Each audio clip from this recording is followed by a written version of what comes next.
Welcome friends, मैं हूं संदीप निगम और आज आपको बताऊंगा MySQL में किस तरह से आप रो के डेटा को कॉलम में इंटरचेंज कर सकते हैं। यहाँ पर जो एग्जांपल है इसमें मैं आपको ये करके बताऊंगा कि आप देख रहे होंगे कस्टमर नेम है, इसमें संदीप है, आदित्य और ऋषभ है और उनके जो भी आइटम नेम और क्वांटिटी है। हम कुछ इस तरह से चाहते हैं कि यहाँ पर कस्टमर का नेम हो वो कॉलम में चला जाए, यानी कि हम रो से कॉलम में बदलना चाहते हैं तो जो वैल्यू कस्टमर की रो में है वो कॉलम में चली जाए, आइटम नेम ऐसा ही रहे और उनके सामने जिस कस्टमर की जो भी क्वांटिटी हो वो हमें सामने दिखाई दे। तो ऐसा करने के लिए हमें सबसे पहले क्या करना होगा कि हम एक छोटी सी SQL लिखेंगे जिसमें हम जो भी कॉलम चाहते हैं। तो पहला जो हम कॉलम चाहेंगे वो क्या हो जाएगा, आइटम नेम। तो हमने लिख दिया आइटम नेम और उसके बाद हम चाहेंगे क्वांटिटी। अब ये क्वांटिटी हर कस्टमर की अलग अलग होगी, इसलिए हमें इसे एक नाम बदल देंगे और हमने नाम दे दिया संदीप। तो पहली वाली क्वांटिटी को संदीप दे दिया।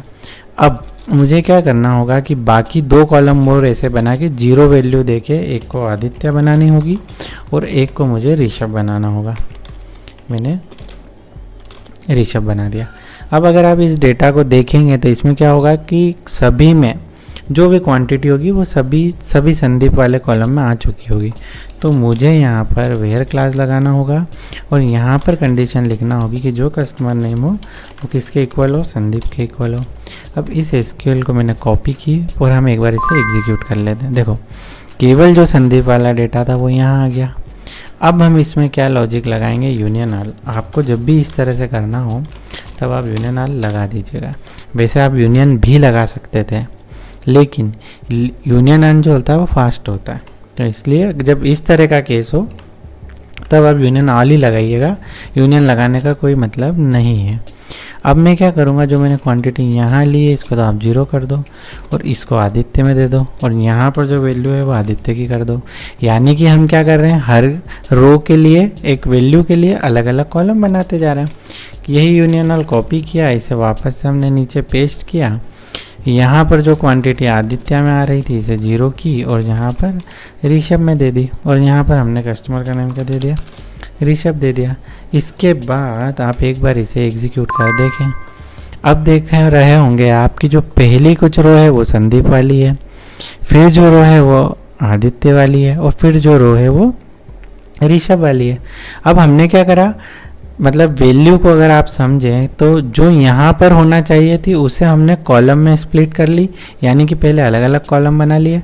अब इन्हें हम मर्ज कर देंगे आइटम की बेस पर। तो आइटम की बेस पर मर्ज करने के लिए क्या करना होगा कि जो हमने सब क्यूरी लिखना सीखी थी उसके भी पर हम यहाँ पर क्या करेंगे, सिलेक्ट, हमारा हो गया आइटम नेम, उसके बाद हमने लगाया सम और सम अब जो कॉलम हो गया वो है संदीप ये, और मैं इसका नाम सेम संदीप रख देता हूँ। वैसे बदल के रखना चाहिए, ज़्यादा अच्छा होता है अगर आप आगे कहीं यूज़ कर रहे हैं तो। हमें केवल देखना है इसलिए मैं सेम ही नाम दे देता हूँ।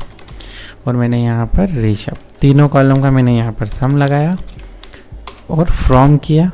फ्रॉम करने के बाद हमने यह सारा डेटा किसी एक टेबल जिसका नाम हमने A रख लिया, इसमें कुछ इस तरह से मैं रख देता हूँ ताकि आपको अच्छे से दिखाई देगा। अब हमने क्या किया है, सम लगाया है। तो सम का हमारा नियम क्या हो गया कि हमें ग्रुप करना होगा। क्यों ग्रुप करना होगा, क्योंकि हमने किसी कॉलम को लिया है। तो एग्रीगेट फंक्शन को छोड़ के जो भी सब कॉलम होते हैं वो हम क्या करते हैं, ग्रुप बाय में लिख देते हैं। बस ये हमारी एक SQL रेडी हो गई। अब आपने एग्जीक्यूट किया तो जो पहले हमारा डेटा अलग उसमें आ रहा था, अब वो डेटा हमारे रो से कन्वर्ट होके कॉलम में बन चुका है। यही काम सेम आप ट्रिगर से भी कर सकते थे। तो मैं आपको ट्रिगर के लिए भी जो वीडियो है वो बनाऊंगा और वो मैं भी आपको उसकी लिंक दे दूंगा। आपको यह वीडियो कैसा लगा मुझे ज़रूर बताएं। आपको कोई भी डाउट हो तो आप मुझे कमेंट कर सकते हैं। मिलते हैं नेक्स्ट वीडियो में। Thanks for watching.